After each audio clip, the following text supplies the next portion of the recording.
Hello, good morning, and welcome to this Dawn Busters Taste Challenge. I wanted to start about 20 minutes ago, but it didn't work out. I went to a college baseball game last night, and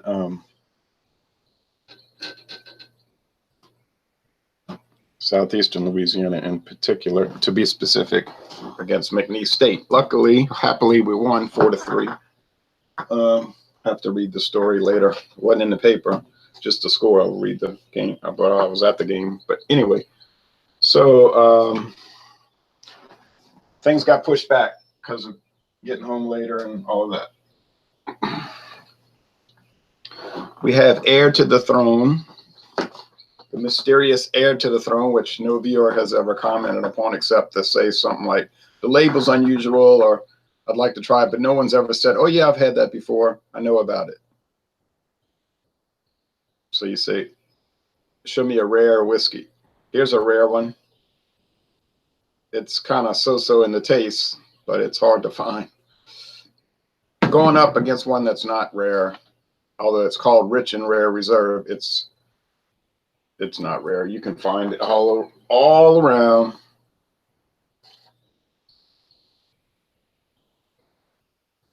All about.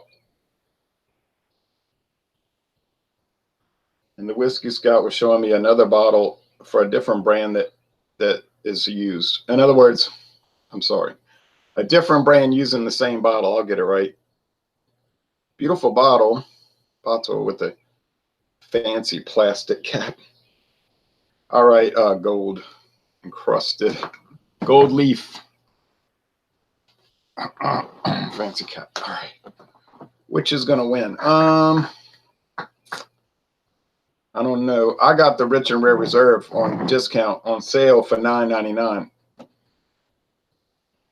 Other stores will have it on sale for $10.99, but I found it unusually low for $9.99. I guess the normal price would be about $12 or $13. So it's lower price. It's not super low price, but it's lower priced. It's their fancy version of Rich and Rare, which I saw at Walmart 2 days ago for $7.49. Rich and Rare, $7.49. Joseph Pessamato says, good morning to you, Ryan. Good morning to you, Joseph. All right, so I paid $15.65 for the Heir to the Throne. I don't know when it came out. I don't know if it's still produced. I only saw it that 1 year at Walmart, so it has a real cork. It's fine and all, but the problem with it is if I'm paying nearly $16 and that was on sale, it's got to really shine above the $7, $8, $9, $10 bottles, right? It has not been happening. Is that unusual? No, not in my experience. I've put up a lot of low range versus mid range whiskeys, and it usually doesn't seem to justify the price. There are exceptions. The Seagram's VO, yeah, and that's about $15 a bottle. It wipes out all the cheap ones in Canadian whiskey, I find. The Seagram 7 Crown, I saw that for $11.99 at Walmart. It wipes out the other mid to lower range, the lower range. Okay, so if I was going to buy American blended whiskey, and I probably wouldn't really buy that aside from doing taste challenges, but if I was, that would be the one I'd grab. Okay, or Kessler's, which is not too common around here, so I wouldn't grab it. Appearance, golden. They're both the same shade of gold, just whoops, gold.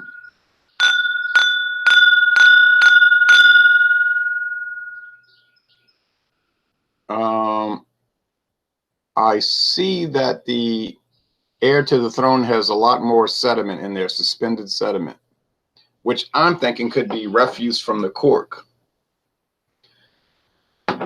You might have noticed that cork is really hard to pull out. It's like, and I think twisting it and pulling it is like little dust particles. You know what I'm saying? Like sawdust type thing. Some people will claim a cork is not really good to have in a whiskey, that it's problematic. The rubber seal is better, or just a twist cap is good. But whatever, I don't know. I'm not an expert on that. I'm not an expert on tasting it, smelling it, drinking it. or any of it. I just like to look at them and do taste challenges. Okay. You gotta contact the experts for the real information. Gonna be about 87 degrees today. Feel like about 91. It's really becoming summer-like, even though it's only May 2nd. And it was kind of a chilly April. Like April kept getting cold days. We say cold, I mean, you know, like 48 degrees at night. Even, I think 43 one night. You might live in Michigan and say, that's warm. What are you talking about? That's April weather. No, it seems like the cold dissipates more quickly usually in April, but here it kind of hung around. But that's fine. The Mississippi River is getting high again. I'm gonna have to go look at it. Got so high that it was almost to the top of the levee. Could overflow. That would be the end. If the levee ever broke, that really would be the end. But they're talking about opening the spillway again, which would be the first time ever in history, 90-year history, that it's been opened twice. Well, nearly 90 years, not 90 years old, but it's 84 years old. I don't know why they're saying 90. All right. A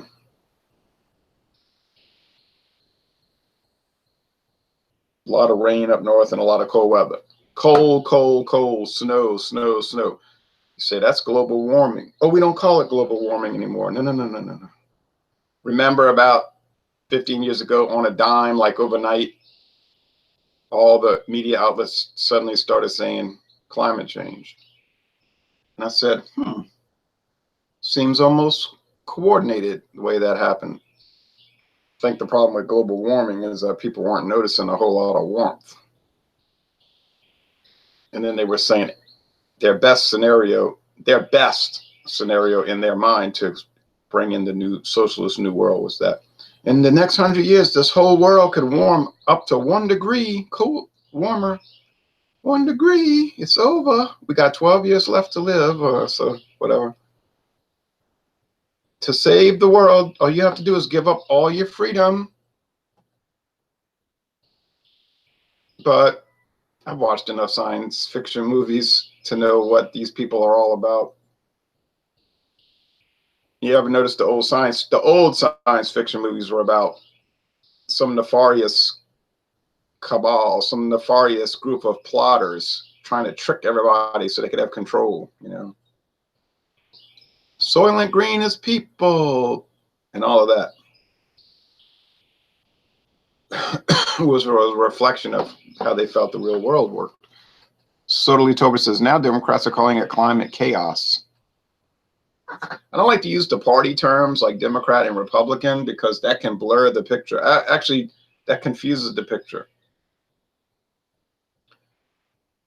I think the major media likes to use the terminology so they can obscure the picture. I'd rather use more purified terms like liberal and conservative. And then you got to watch the word conservative because then you might be talking about neoconservatives, which is actually a Trotskyite derivative or descendant. It is Trotskyite, and you know that's a type of communism, and that's the predominant conservative viewpoint these days. But it's not really. It's like in the movie America, the Marines are coming, and he said, "Yeah, but it's not the right Marines, okay? It's the Soviet Marines." So these kind of concepts you have to look at. And a lot of people don't like conceptual ideas. Much of my videos, if you notice, are all based on concepts more than the details.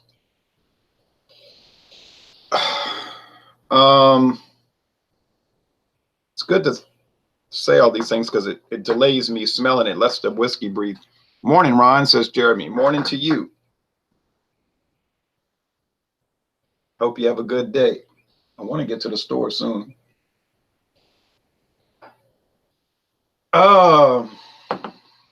It's got that little twang in it, that little alcohol, grain alcohol twang, like a little rubbing alcohol twang.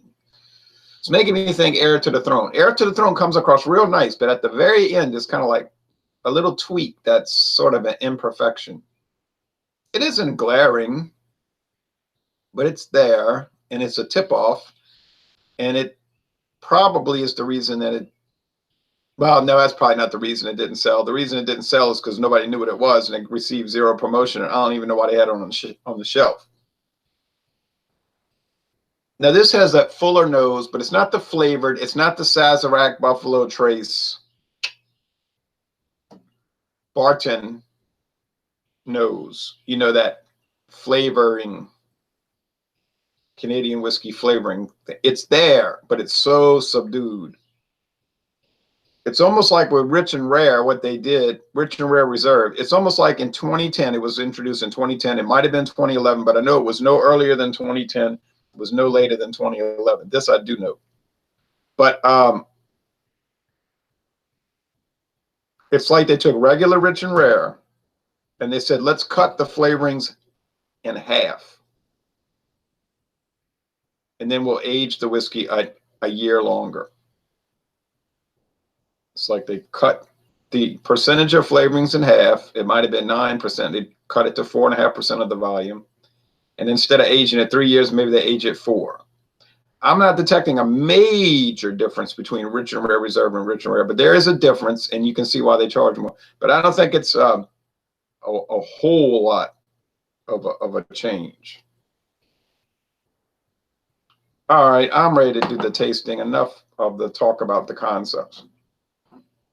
Yeah, this has got to be Heir to the Throne. I'm telling you, it's got to be. It's got that more thin aroma and that more stark aroma. There is a little candy corn in there, maybe vanilla, but you don't get a whole lot of that. Like I said, the flavorings, that indescribable Sazerac flavoring thing. And there's no use me trying to describe it. Really, you have to taste it for yourself if you want to experience it. Okay. I'm going to say this is Heir without even tasting it. That's how confident I am. Without even tasting it, I'm going to call it Heir to the Throne. Ah, and it's Rich and Rare Reserve. Yeah.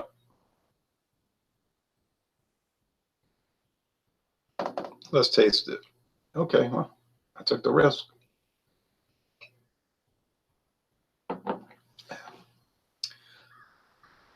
Wondering if I poured the wrong one in the wrong. I've done that before. Just no, it tastes like Rich and Rare Reserve, right?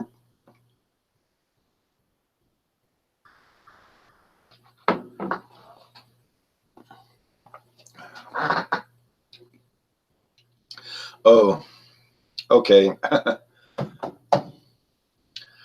In the taste now, oh yeah, I was too risky. I shouldn't have done it. I was being too exuberant, overconfident.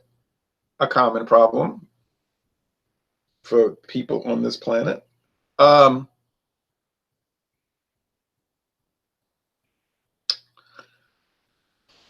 It's got this. I should have tasted it first. I feel bad that I jumped the gun. I would have gotten it right. You say, yeah, you're saying it now, backtracking. No, I would have gotten it right on Taste Challenge. It is a Taste Challenge video, but I did an aroma challenge. Oh, well. You live and you learn. Well, maybe I never learned. Maybe I never learned. It's got this, the thing I was talking about, that twang at the end. It's strange. Not bad, but just odd. I don't know what it is. It's almost even like they got some lemon peel in it, and then I know they don't. I don't know about this stuff. It's one of those things that's like off. It's something not right about it. Like the Bellows Club whiskey. And heck, that was coming from Jim Beam Company. I have an old bottle from 1994. That was a Jim Beam thing. But the rye content on it was so overdone. It was like, why does it taste like some harsh rye whiskey? And I like rye whiskey, but that one, I don't know, maybe Jim Beam said, just put it out there. It's stuff that's not right. We can't use it. And every batch we make is going to have this. But there's enough of it where we can make this Econo brand Bellows Club whiskey. The Chinese restaurants will buy it. The bar rooms will buy it. Weirdos like those whiskey review channels will buy it because they'll taste anything. You know, so I say Chinese restaurants because I saw Bellows Club whiskey at Chinese King. Haven't really seen it around. And I bought it at International Market, another foreign-oriented place. But the Rich and Rare, you don't have those off flavors. Jeremy says Jim Beam wanted to get rid of it. Yeah. They actually did literally get rid of it because they sold off the whole Bellows line to Luxco, the people that make Everclear. That's the famous product they make, Everclear. All the other Luxco brands, most people probably say, I never heard of that stuff. Well, Calvert, Lord Calvert and Calvert Canadian is sort of popular. Calvert blended, sort of popular. I bet you if you talk to 100 people on the street, 90 out of 100 would say, I ain't never heard of Calvert. But you'll have 10% that'll say, oh yeah, my grandpa used to drink that something. Everybody, almost everybody who knows about liquor, if you stopped 100 people that knew about liquor or something, would know Everclear. They'd say, oh yeah, Everclear, I know about that. But all these other brands they've got, people would be like, I never heard of that stuff.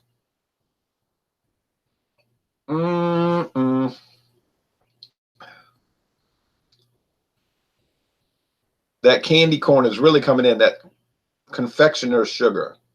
Yeah, this is definitely Sazerac. I don't know why I got it confused, but that was my own fault. I want to be smart, you know, I want to be, oh, look at me. I can get it on aroma only. I'm going to show everybody. They'll be so impressed. Then I looked underneath and I saw an R. Well, I knew R was for Rich and Rare. It sure didn't stand for heir to the throne. So I said, oh, dumb, you screwed it up. You blew it. Totally Tober. So I worked at Fenway yesterday against the A's, and I was giving out the Jim Beam with cola and also Jim with ginger in a can. Have you tried both of those? Oh, you worked at Fenway Park? I've been there twice to games, 2003 and 2013. 2013. I've seen them in the store, but I never tried it. No, I never had tried that. Jeremy said, I drank it with Coke. It's not bad at all, but never ginger ale. Was it that good? All right. I honestly don't like those kind of drinks, so I'll probably never try it. I just like to try the whiskey straight to see what it tastes like. I have some advertisements I'm about to put on Alcohol Eggs. If anybody wants to join my Facebook group called Alcohol Eggs, you can join it.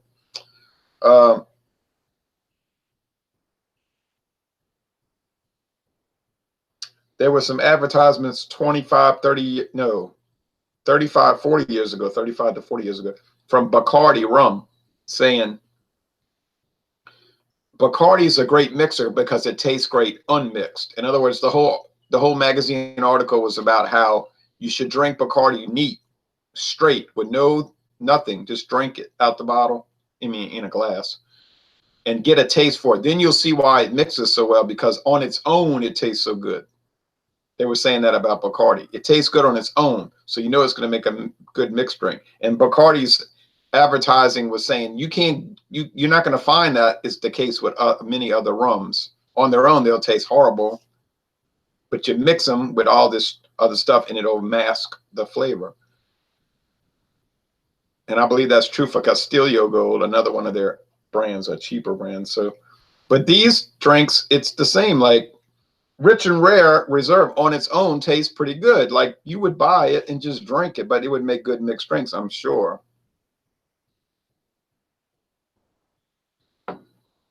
Heir to the Throne. The more I taste it, the more I'm losing confidence in it.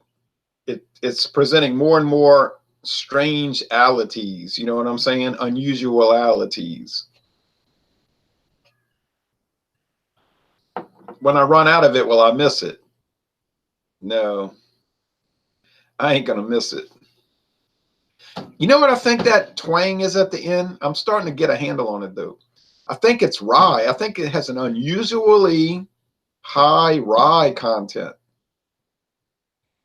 but almost to the point where it's overdone.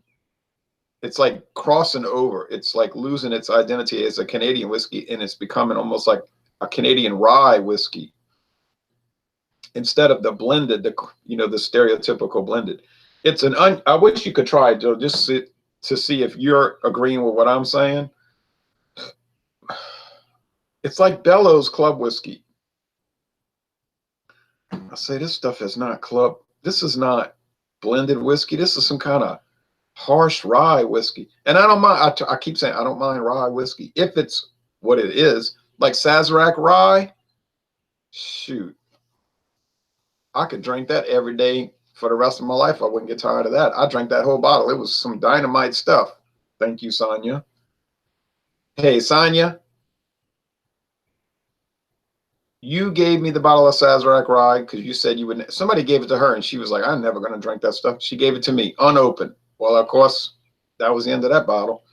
Then she gave up drinking altogether, and she gave me a bottle of Blanton's single barrel, which she had only drunk 5% of it. And she gave me a bottle of Woodford Reserve, which also she had only drunk about 5%. You know how much that would have cost me if I'd have bought it on my own. But her attitude was, I'm not going to drink it. It's going to sit here it's going to sit on this tray for the next, if I live 30, 40 more years. And my mother isn't going to drink it. My sister isn't going to drink it. My family isn't going to drink it. It's going to waste. So I'm not here to be a liquor collector. So she gave it to me. And I'm the same way. Like if I gave up drinking, if for some reason, like let's say my health got bad, I'm not going to hoard that stuff and keep it just to say, well, I got it. I bought it. I would just give it to people. I'll say, here, take it. And if they didn't want it, eventually I'd dump it out. But I mean, if you're giving away free whiskey and free rum, I'm pretty sure you're going to get rid of it. I don't think there's going to be anybody passing it up. Eventually it's going to go. It's going to go. I think the rich and rare reserve is better. I'm sorry to say that. I don't know why I'm sorry, because it's cheaper. It shouldn't be as good. It shouldn't be better than the more expensive one, right? I paid $9.99, and it is pretty much killing the one I paid $15.65 for. Sorry, Heir to the Throne. Your exquisite obscurity is not helping you, and your flavor and aroma is really not helping you. Oh well, too bad. So sad. I don't have to worry about saying I'll never buy it again because I know I'll never see it again. It's not terrible, though. It's not terrible. It's terrible relative to the rich and rare reserves, what I'm saying. It really is inferior. Do I like rich and rare reserve? Yes. Is it worth buying? Oh, yes. Can you find it? Yes. Is the price good? Yes. Is it a repeat buy? Yes. Does it have a lot of faults, failures, flaws? I haven't noticed that. Had noticed it. Totally. So Totally Tober says, I had samples of both. I like the ginger better. I'll have to try that one. The only ginger thing I've tried lately was this Not Your Father's Ginger Ale from Small Town Brewing. Really good stuff. And I mean really good. It wasn't like, well, it's kind of ginger ale-ish. No, it was like perfect. It tastes exactly like quality ginger ale. Shocking, really. Seemed like Small Town Brewing with their, they call them, all of their beers are called, there's a name for them.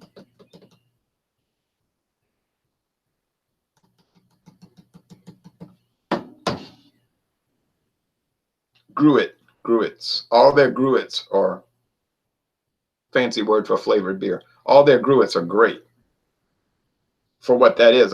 Great for you. I mean, I wouldn't drink any of that stuff, but just the Not Your Father's Ginger Ale was dynamite. It really was. It's like that Arnold Palmer Spiked. That was an A. That was a 95 out of 100 and that would be the lowest I'd go. I would never even consider going lower than a 95 out of 100 ever. But I wouldn't drink it. It's not the kind of thing I would ever drink. Never. I would never buy that to drink. But rating it fairly, it was a 95. That Goza, that Paloma Goza from Tin Roof Brewing, that was an A minus, and I don't know why I gave it A minus. It probably deserved an A. I said 92, might have been 93. Could have been that I don't like Gozas, salt beer, no. But really, there's nothing wrong with that stuff. It's really good. That Arnold Palmer Spike is fire, says Jeremy Vincent. That Arnold Palmer Spike is fire. I like that comment. He says, looking on Craigslist for free whiskey and rum. Maybe someone is stopping to drink alcohol. Yeah, if they said, here, you can have my entire liquor collection of 200 bottles. All you got to do is pay shipping. But I don't know, the shipping might cost so much it'd be cheaper just to go to Walmart and buy your own. All right, well, I'm going to come back later today, or that's the plan, to do a brandy. Brandy, why do I keep, you know, I keep saying brandy because my mind is telling me you need to buy more brandy. You need to buy more brandy. I'm coming back on today, later, maybe this morning in 4 hours, with rum. Bacardi Gold versus Skull. Now that's going to be a real challenge. Now the Bacardi versus Castillo Gold, that was no kind of challenge at all. That was like a very good standard gold rum versus a psychedelic world almost. It's like a dreamscape. Like, how do people drink this? This is beyond what you would ever think a gold rum should taste like. And it's popular. So it's probably me that's not grasping the concept. But then a counterpoint to that is that most people buying Castillo Gold are invariably mixing it. They are not drinking it neat. And I do believe that. That's probably 99% of the purchasers are not drinking it neat. Thanks for watching this video production.